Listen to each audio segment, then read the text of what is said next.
वे biomass ऊर्जा के स्रोत कहलाते हैं। हो गया ना? इसी के आगे कंटिन्यूटी की वर्तमान में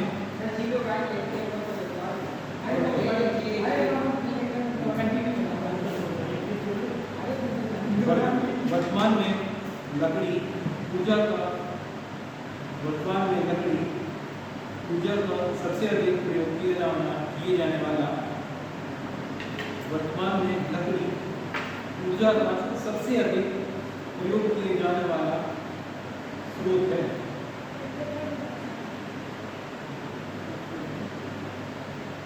वर्तमान में लकड़ी ऊर्जा का सबसे अधिक प्रयोग किए जाने वाला स्रोत है। इसके अतिरिक्त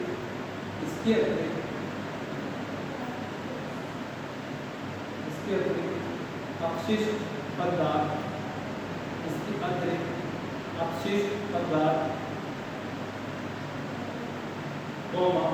वन अवशेष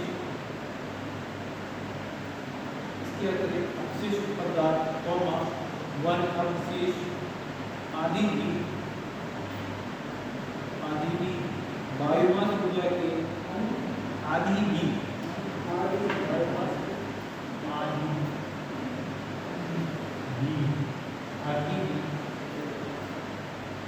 बायोमास ऊर्जा के स्रोत हैं।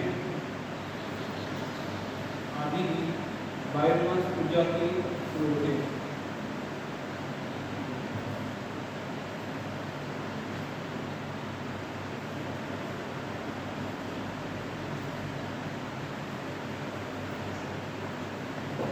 बायोमास की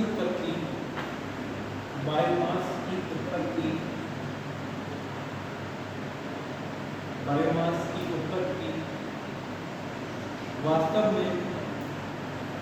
में सौर ऊर्जा द्वारा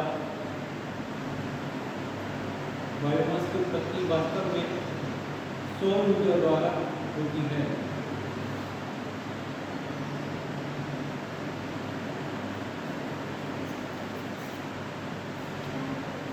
बायोमास होता है सब कुछ क्या होता है? बायोमास होता है कोई भी ऑर्गेनिक मटेरियल जो कि सड़ गल सकता है और जिससे क्या है ऊर्जा का स्रोत हमको प्राप्त हो सकता है, इसको कहते हैं बायोमास। जैसे कि एग्जाम्पल बताएगा लकड़ी को क्या होते हैं जलाते हैं, उससे क्या है एक हमको ऊष्मा जनरेट होती है, ऊष्मा को अलग अलग यूज में ले लिया जाता है, उसको क्या कह सकते हैं बायोमास। नेक्स्ट हेडिंग देखो प्रकाश संश्लेषण। तो सबको पता ही वो क्या होता है प्रकाश संश्लेषण।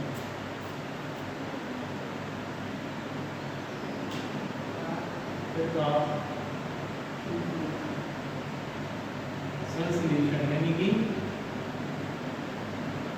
क्या होता है? क्या फोटोसिंथेसिस क्या विधि होगी बताओ? फोटोसिंथेसिस होती क्या है?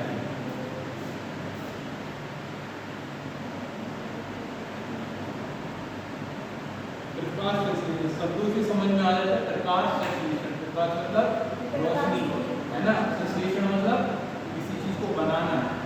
तो क्या होगा प्रकाश संश्लेषण मतलब बताओ?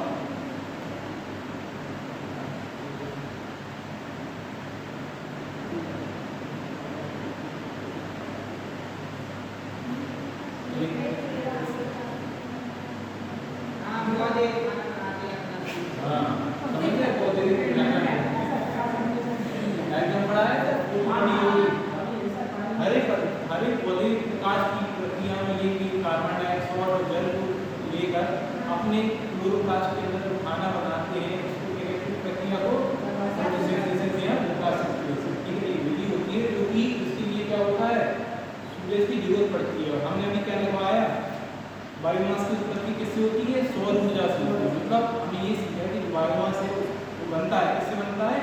सौर ऊर्जा से। सौर ऊर्जा से कैसे बनेगा? प्लांट क्या है कि सौर ऊर्जा से बनेगा, उससे क्या हमको मिलेगा? लकड़ी मिलेगी यानी कि डायरेक्टली मतलब इससे चीज ये मिली है, इससे हमको क्या मिलता है? बायोमास मिलता है। ठीक है, इसमें देखो प्रकाश संश्लेषण पता चल गया ना क्या होता है। इसमें देखो पौधों में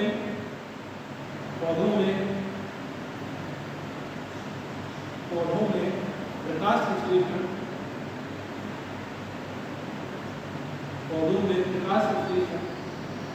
सौर ऊर्जा का पौधों में प्रकाश संश्लेषण सौर ऊर्जा का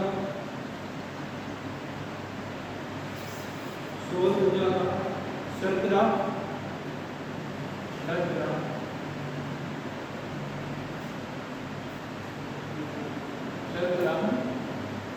एवं स्टार्चों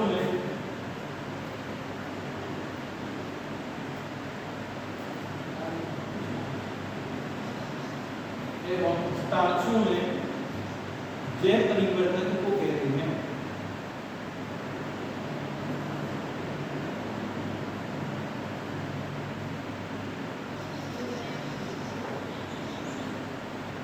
जैव परिवर्तन को कहते हैं। इसके द्वारा सौर ऊर्जा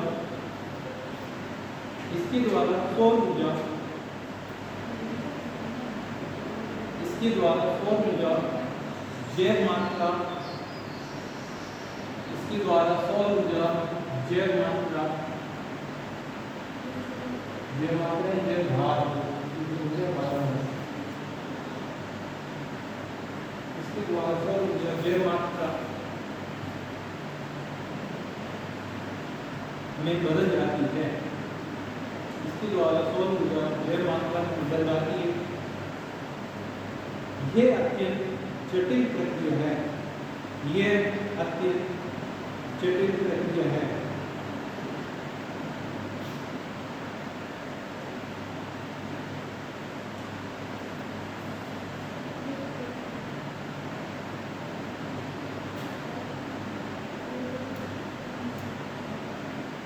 पर्णधारी पता है ना सबको क्या होता है पर्णधारी?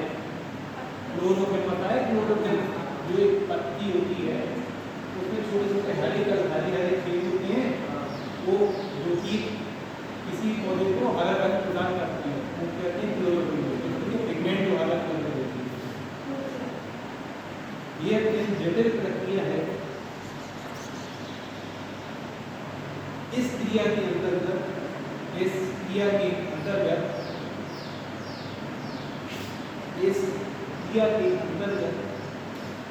जल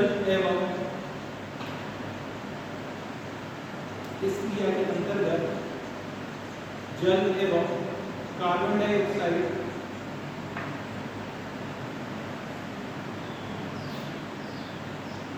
व पर्णहरे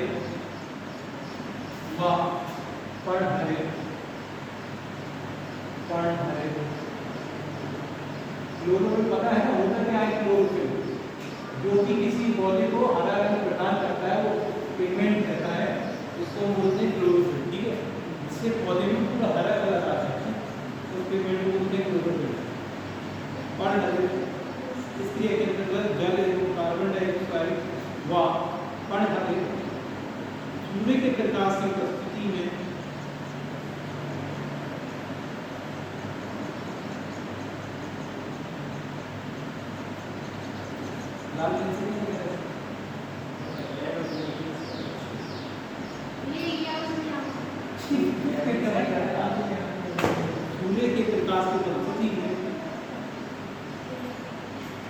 सूर्य के प्रकाश की उपस्थिति में शर्करा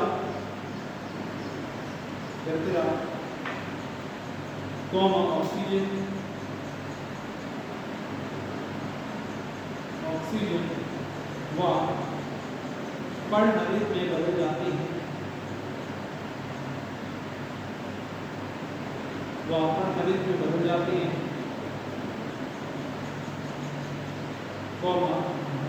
जिसे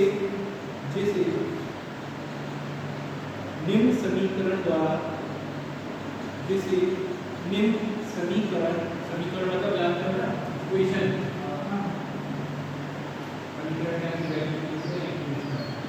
जिसे निम्न समीकरण द्वारा दर्शाया जा सकता है।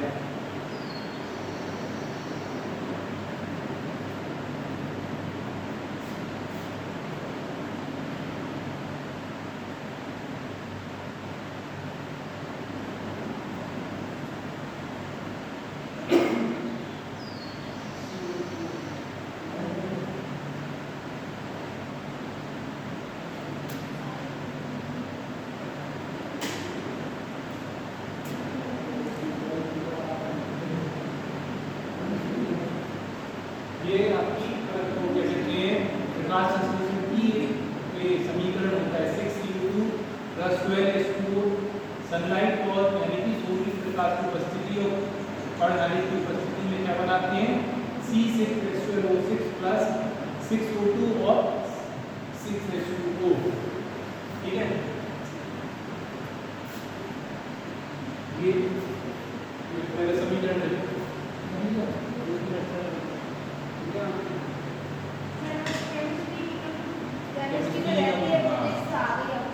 इसमें क्या है, ये प्रकाश संश्लेषण की समीकरण होती है, इसको समझने के लिए क्या होता है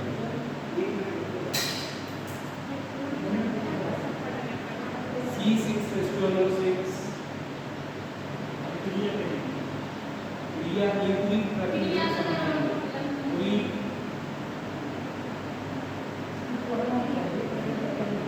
ये प्रकाश संश्लेषण की मतलब महत्वपूर्ण क्या होती है समीकरण होती है। इसको समझ लिया तो प्रकाश संश्लेषण की परिभाषा अपने शब्दों में लिख सकते हैं।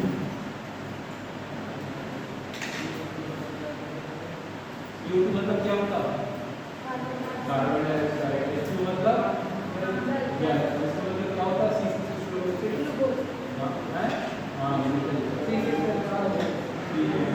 और 6O2 क्या होता है ऑक्सीजन, 6H2O जल, ठीक है वाटर होता है। यानी कि अब हमें ये देखो कैसे काम करता है। जैसे कि हमारे ये पेड़ हो रहा है इसकी जड़, तो जो क्या करते हैं CO2 कहाँ से प्राप्त होती है वातावरणीय CO2 हम लेते हैं, ऑक्सीजन हम ग्रहण करते हैं, CO2 छोड़ते हैं। तो CO2 छोड़ते हैं तो प्लांट क्या करते हैं उसको हम अवशोषित कर लेते हैं, ठीक है। और जल कहाँ से मिलता है, जो पानी गिरता है जड़ों में जमीन के अंदर पानी रहता है उसको पौधे अपने अंदर अवशोषित कर लेते हैं। और जब अवशोषित कर लेते हैं तो सूरज रोशनी आता है, जब मतलब सूरज निकलता है उसकी उपस्थिति में क्या करते हैं पत्तियों में खाना बनाते हैं, पौधे अपने अंदर खाना बनाते हैं। और क्या खाना बनाते हैं अपने लिए C6H12O6 बनाते हैं। और क्या लिक्विड करते हैं निकाल के क्या है ये निकालते ऑक्सीजन निकालते हैं। ऑक्सीजन क्या होता है ऑक्सीजन बाहर निकलकर पर्यावरण में जो हम लेते हैं, कहते हैं ना पेड़ हमको जो पौधे होते हैं ऑक्सीजन देते हैं, तो ऑक्सीजन हम ग्रहण करते हैं, पौधे से ऑक्सीजन मिलता है, वो ऑक्सीजन यही ऑक्सीजन रहता है। और जल क्या रहता है कुछ ऐसा रहता है हमारे वातावरण में देखा होगा, मतलब एक वाटर वेपर सुना है जल के वाष्प, जल वाष्प होता है, इस प्रकार से जल वाष्प ये वो जल वाष्प होता है, ठीक है। ये इस समीकरण का ये मतलब होता है। अगली समीकरण समझ में और इसमें वो एक लाइन होती है प्रकाश संश्लेषण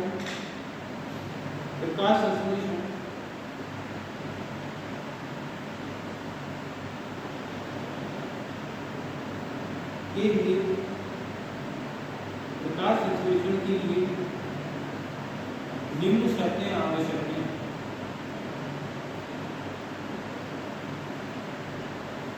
कोई भी अगर फोटोसिंथेसिस अगर कोई रिएक्शन होती है उसके लिए प्रकाश संश्लेषण के लिए निम्न शर्तें आवश्यक हैं। कौन कौन सी शर्तें हैं पहले समझो। पहला है सूर्य के प्रकाश, अगर सूर्य के प्रकाश की उपस्थिति नहीं होगी, सूर्य नहीं होगा तो पौधे में उचित रूप से खाना नहीं मिल पाएगा, मतलब पौधा सर्वाइव तो रहेगा, यानी मतलब खाना नहीं मिलेगा, कुछ खाते हुए चल जाएगा, लेकिन प्रॉपर रूप से सनलाइट की उपस्थिति नहीं आएगी तो पौधा क्या है खाना नहीं मिलेगा, खाना नहीं मिलेगा तो क्या नहीं होगा उसकी वृद्धि नहीं होगी, है ना। और दूसरा है तापमान, तापमान में क्या रहना चाहिए उसके अनुकूल रहना चाहिए, ठीक है। देखो फर्स्ट स्टडी देखो सूर्य का प्रकाश,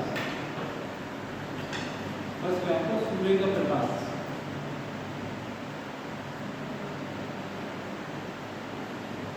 सूर्य का प्रकाश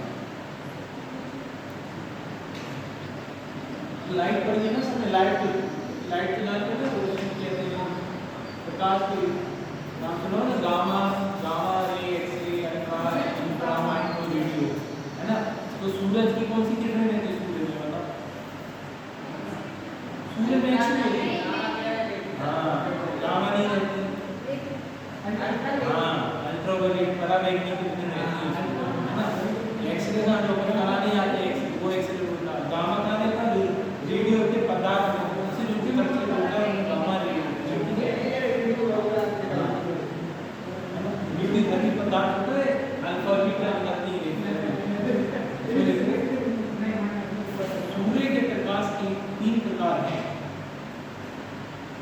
सूर्य के प्रकाश के 3 प्रकार हैं।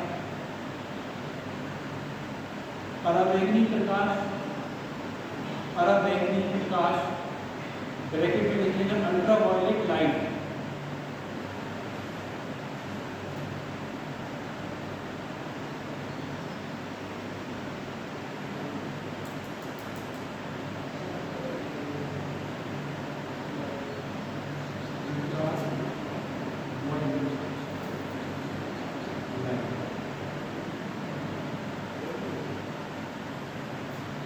पराबैंगनी प्रकाश अल्ट्रावायलेट लाइट, दृष्टिगोचर प्रकाश, दृष्टिगोचर प्रकाश विजिबल लाइट, दृष्टिगोचर जो हम देख सकते हैं उस लाइट।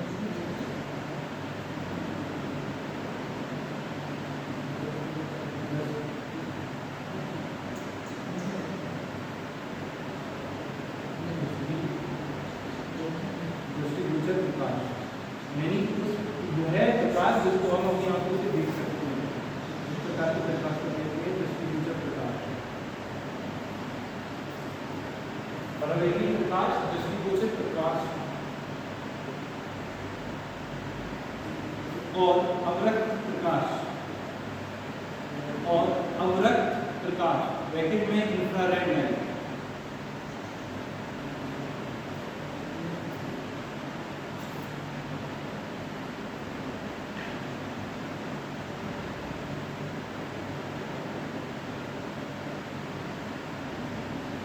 किरणों में तीन प्रकार से होते हैं, पराबैंगनी प्रकाश, दृष्टिगोचर प्रकाश और अवरक्त प्रकाश। उपरोक्त में से ऊपर दिए गए उसमें से उपरोक्त में से दृष्टिगोचर प्रकाश, उपरोक्त में से दृष्टिगोचर प्रकाश 400 से 700, 400 से 700 ऐसा डालेंगे, 400 से क्या बोलते हैं इसको, हाँ एंगस्ट्रॉम। लेकिन एंगस्ट्रॉम की वैल्यू कितनी रहती, कितनी रहती,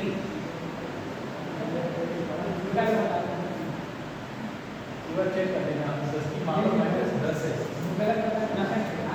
10 की पावर है ना, ये कहते हैं। तो एंगस्ट्रॉम तरंग दैर्घ्य की होती है, तरंग दैर्घ्य मतलब वेवलेंथ, तरंग दैर्घ्य की होती है। यही प्रकाश किरणें, यही प्रकाश किरणें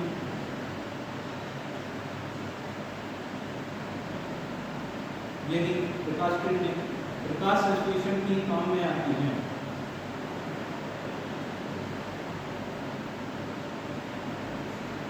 यही प्रकाश किरणें प्रकाश संश्लेषण के काम में आती हैं। मतलब किसी भी क्या कहते हैं जो हमारी ये प्रकाश संश्लेषण की विधि होती है, इसमें सूर्य का प्रकाश होता है, कौन सी किरणें की जो लेते हैं, दृष्टिगोचर प्रकाश। ठीक है, इसी तरह वो क्या कहते हैं, तरंग दैर्घ्य होती है 400 से 700 एंगस्ट्रॉम इकाई होती है, ठीक नाम है। सेकंड पॉइंट देखो, कार्बन डाइऑक्साइड की सांद्रता,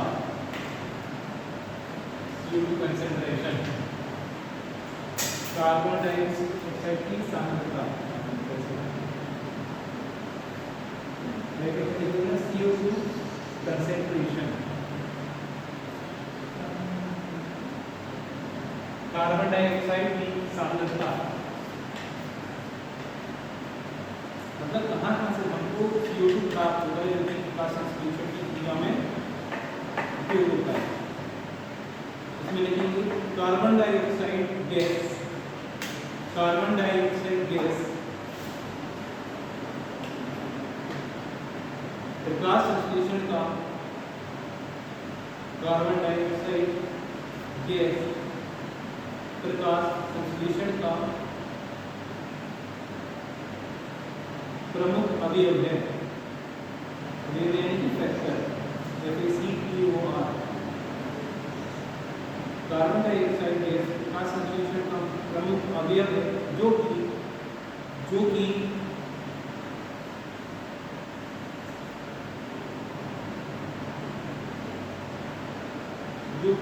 जानवरों की श्वसन क्रिया से, जानवरों की श्वसन यानी कि सांस लेने की श्वसन क्रिया से,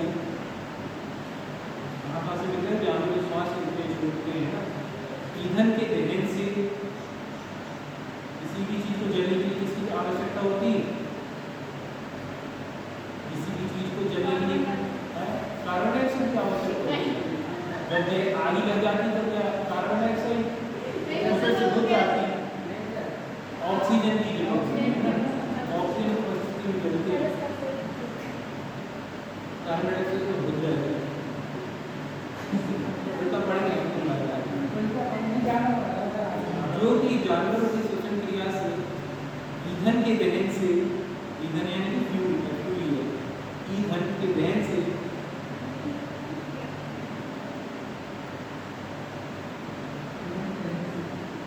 बैक्टीरियाओं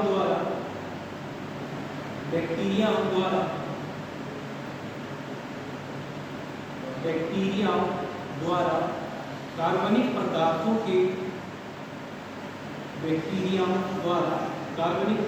के ह्रास से एवं समुद्रों में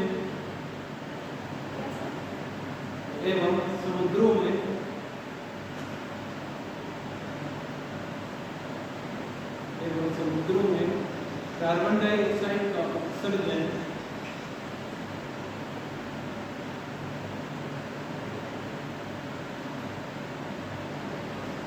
कार्बन डाइऑक्साइड का उत्सर्जन पानी के अंदर करती है।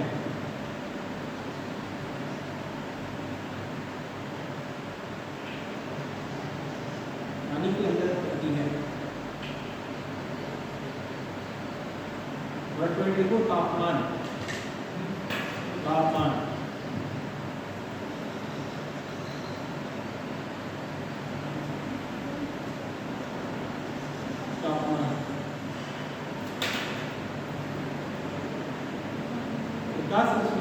तापमान पर भी निर्भर करता है।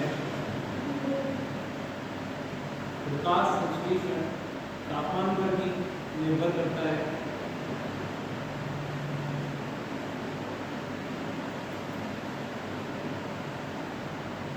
प्रकाश संश्लेषण तापमान पर भी निर्भर करता है।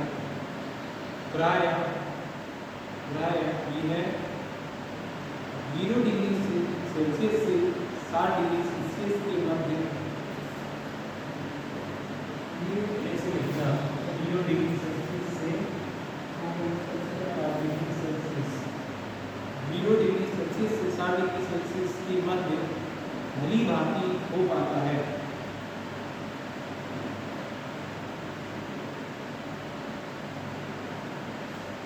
भली भांति हो पाता है क्योंकि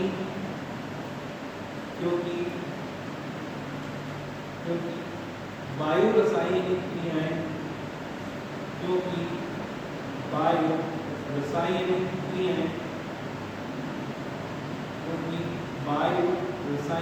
क्रियाएं, एंजाइमों द्वारा नियंत्रित होती हैं।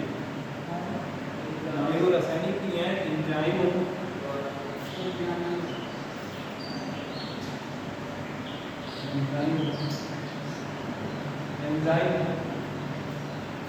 द्वारा नियंत्रित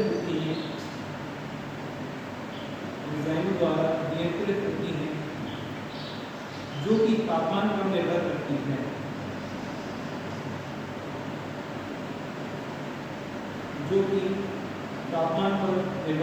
है। और देखो जल,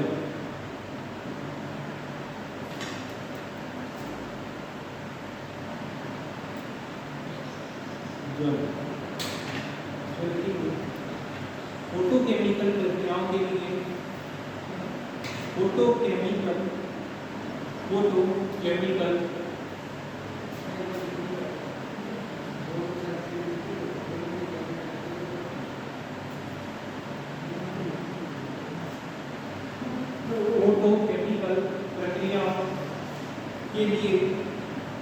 फोटोकेमिकल प्रक्रियाओं के लिए अत्यंत आवश्यक होता है।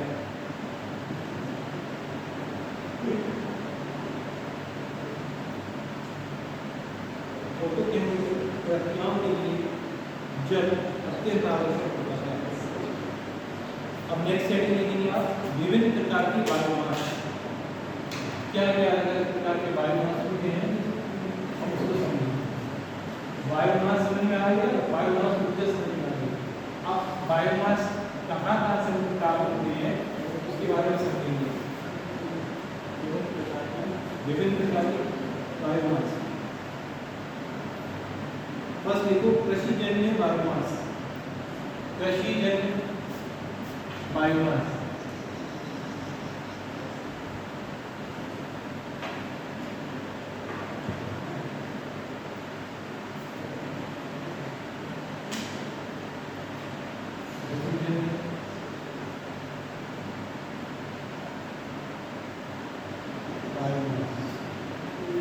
विधिजन्य बायोमास।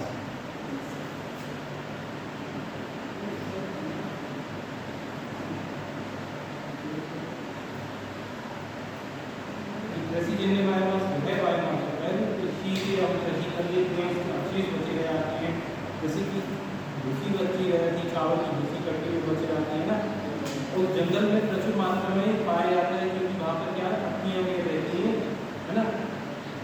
तो इसमें देखो कृषि एवं जंगलों से, कृषि एवं जंगलों से प्रचुर मात्रा में, कृषि एवं जंगलों से प्रचुर मात्रा में बायोमास सामग्री प्राप्त होती है।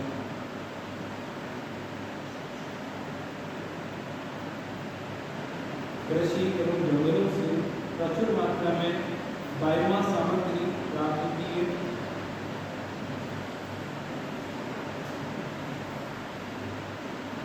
सूर्य प्रकाश की उपस्थिति में, सूर्य प्रकाश की उपस्थिति में प्रकाश संश्लेषण की क्रिया द्वारा, सूर्य प्रकाश की उपस्थिति में प्रकाश संश्लेषण की क्रिया द्वारा, सूर्य प्रकाश की उपस्थिति में प्रकाश संश्लेषण की क्रिया द्वारा वनस्पति जगत, वनस्पति जगत, वनस्पति जगत अपना भोजन स्वयं तैयार करता है। वनस्पति जगत अपना भोजन स्वयं तैयार करता है, स्वयं तैयार करता है।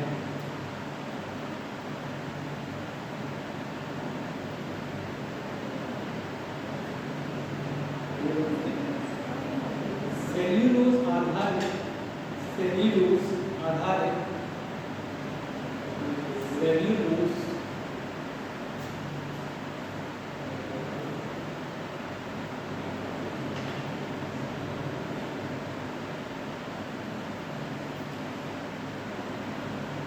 सेल्यूलोज आधारित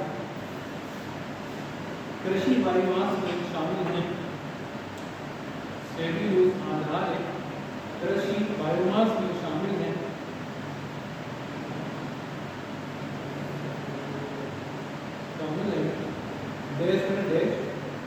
गन्ने की कोई, गन्ने की कोई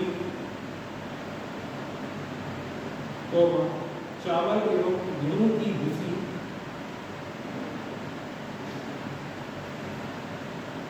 गन्ने की कोई चावल एवं गेहूं की भूसी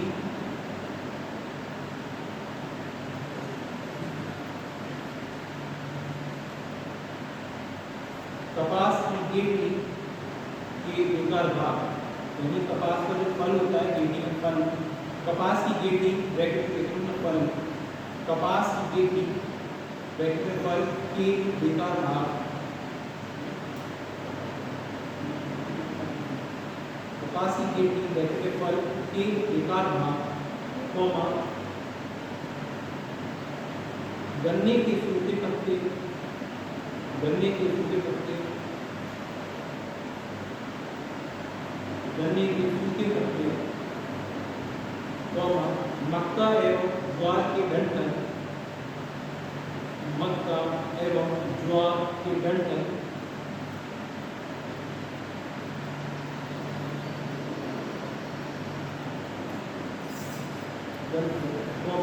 मूंगफली के छिलके,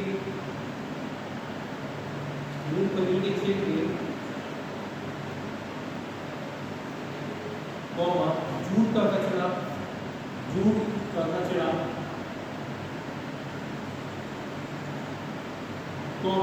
सूखे पत्ते आदि,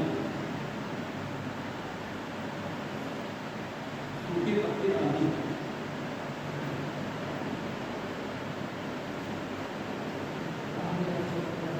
सूखे पत्ते आदि।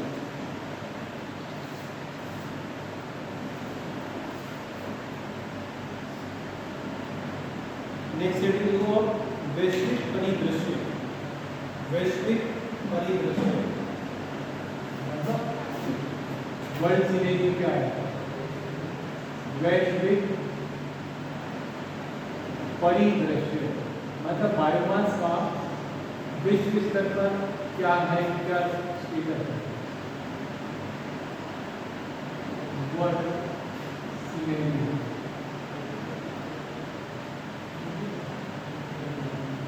वैश्विक परिदृश्य, वैश्विक परिदृश्य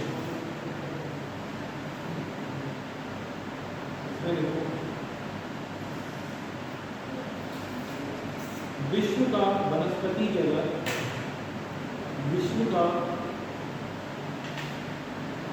वनस्पति जगत, विश्व का वनस्पति जगत प्रति वर्ष 120 अरब टन बायोमास उत्पन्न करता है। विश्व का वनस्पति जगत प्रति वर्ष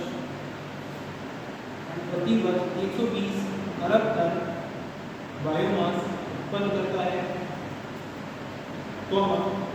जो कि विश्व की कुल ऊर्जा, जैसे सुनो, विश्व का वनस्पति जगत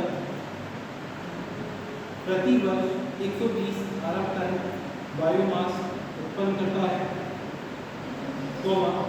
जो कि विश्व की कुल ऊर्जा खपत की, जो कि विश्व की कुल ऊर्जा खपत की 5 गुना ऊर्जा प्रदान करने में सक्षम है, जो कि विश्व की कुल ऊर्जा खपत की 5 गुना ऊर्जा प्रदान करने में सक्षम है, सक्षम है। विश्व की कुल ऊर्जा में, विश्व की कुल ऊर्जा में, विश्व की कुल ऊर्जा में बायोमास का, विश्व की कुल ऊर्जा में बायोमास का 14% योगदान है। विश्व की कुल ऊर्जा में बायोमास का 14% योगदान है,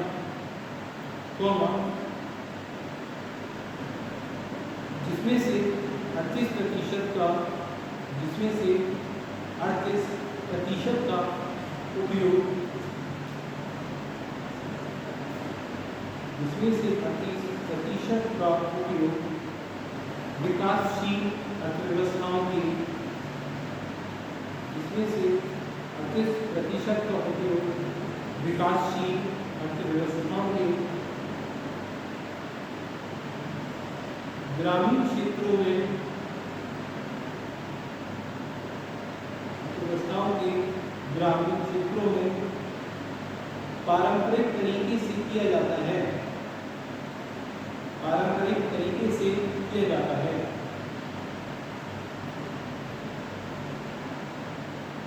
इस प्रकार हम कह सकते हैं कि, इस प्रकार हम कह सकते हैं कि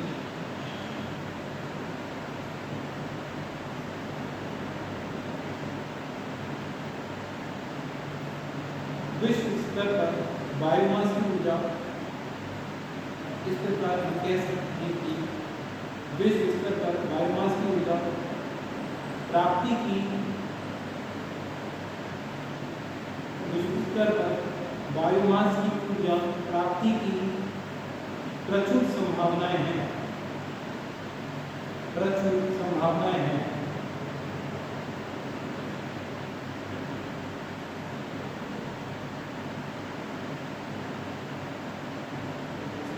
नेक्स्ट हेडिंग देखो आप, बायोमास की स्रोत कहाँ से हमको बायोमास मिलता है, एक हेडिंग बताई।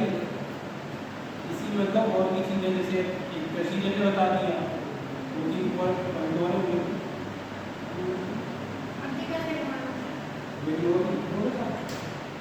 फर्स्ट हेडिंग देखो, लकड़ी कौमा गोबर, पहली हेडिंग है बायोमास की स्रोत, उसमें 3 पॉइंट है, लकड़ी कौमा गोबर, गोबर व कृषि अपशिष्ट के दहन से, लकड़ी कौमा गोबर व कृषि अपशिष्ट के दहन से बायोमास ऊर्जा उत्पन्न होती है। मैंने बताया था कि लकड़ी जलती है, गोबर जलता है, गोबर की कंडियां बनाते हैं, क्या है दहन से बायोमास ऊर्जा उत्पन्न होती है। सेकंड पॉइंट, कार्बनिक अपशिष्ट के अपघटन से भी, कार्बनिक अपशिष्ट के अपघटन से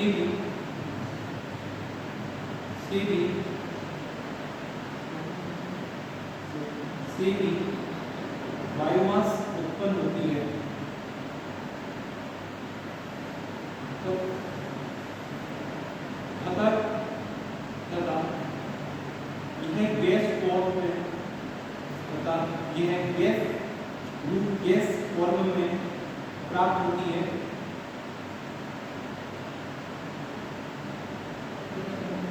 गैस के रूप में प्राप्त होती है और इसके दहन से ऊर्जा उत्पन्न होती है, और इसके दहन से ऊर्जा उत्पन्न होती है।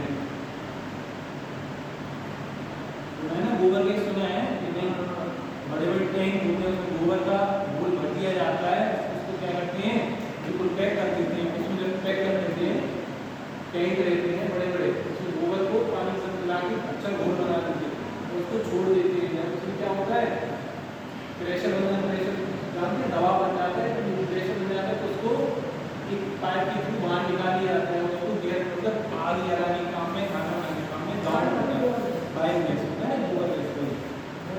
हाँ, थर्ड पॉइंट, बायोमास को द्रव ईंधन, बायोमास को द्रव ईंधन जैसे कि स्प्लिट,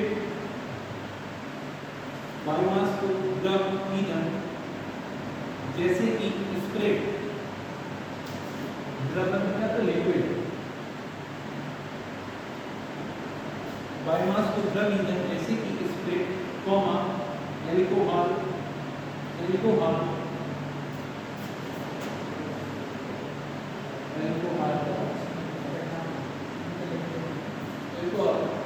एवं अन्य द्रव्यों में बदलकर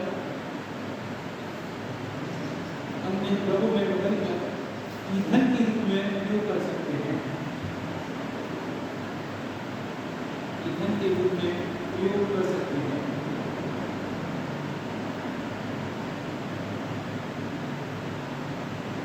नेक्स्ट टॉपिक लिखो, बायोमास ईंधन के गुण, बायोमास ईंधन के गुण, क्या कैसे गुण हैं, बायोमास ईंधन के गुण, बायोमास ईंधन के गुण, characteristics of biomass fuel. First point देखिए इसमें आर्द्रता, आर्द्रता क्या होती है, मॉइस्चर, नमी, आर्द्रता बेसिक में लिखिएगा मॉइस्चर। इसमें लिखेंगे ईंधन में आर्द्रता की मात्रा,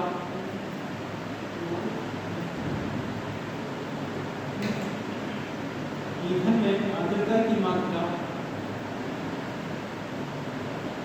ईंधन में आर्द्रता की मात्रा कम होनी चाहिए ताकि ईंधन में आर्द्रता की मात्रा कम होनी चाहिए ताकि इसको आसानी से जलाया जा सके।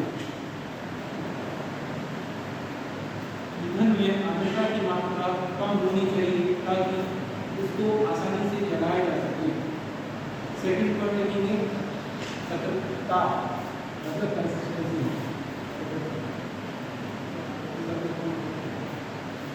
सतर्कता कंसिस्टेंसी, इंग्लिश में बोलते हैं कंसिस्टेंसी।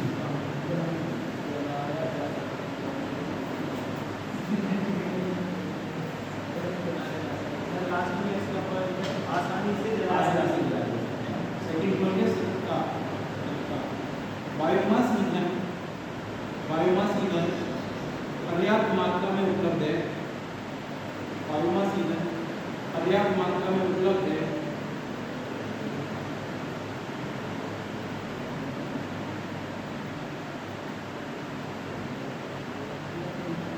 बायोमास ईंधन पर्याप्त मात्रा में उपलब्ध है। इस कारण ईंधन सप्लाई में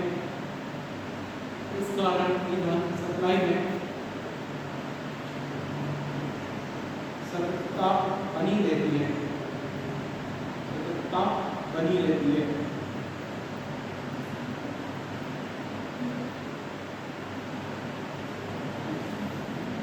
बायोमास ईंधन पर्याप्त मात्रा में उपलब्ध है। इस कारण ईंधन सप्लाई में सतर्कता बनी रहती है। थर्ड पॉइंट लिखेंगे प्रदूषण। प्रदूषण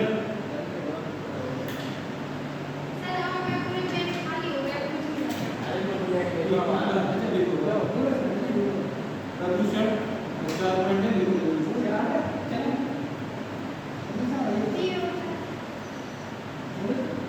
ईंधन कम प्रदूषण फैलाने वाला होना चाहिए।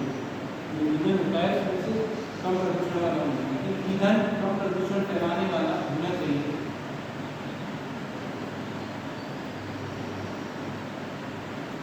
ईंधन कम प्रदूषण फैलाने वाला होना चाहिए। दहन के पश्चात राख कम निकलनी चाहिए।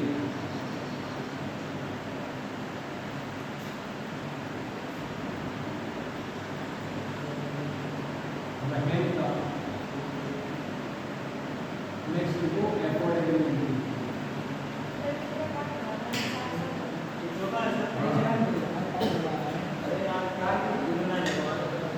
महंगा मतलब एफोर्ड करने वहन कर सकते हैं। Affordability, affordability.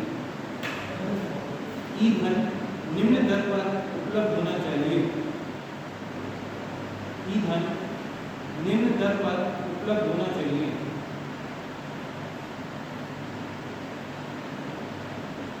ईंधन निम्न दर पर उपलब्ध होना चाहिए। बस आज की ठीक है। समझ में आया कि नहीं आया? आज क्या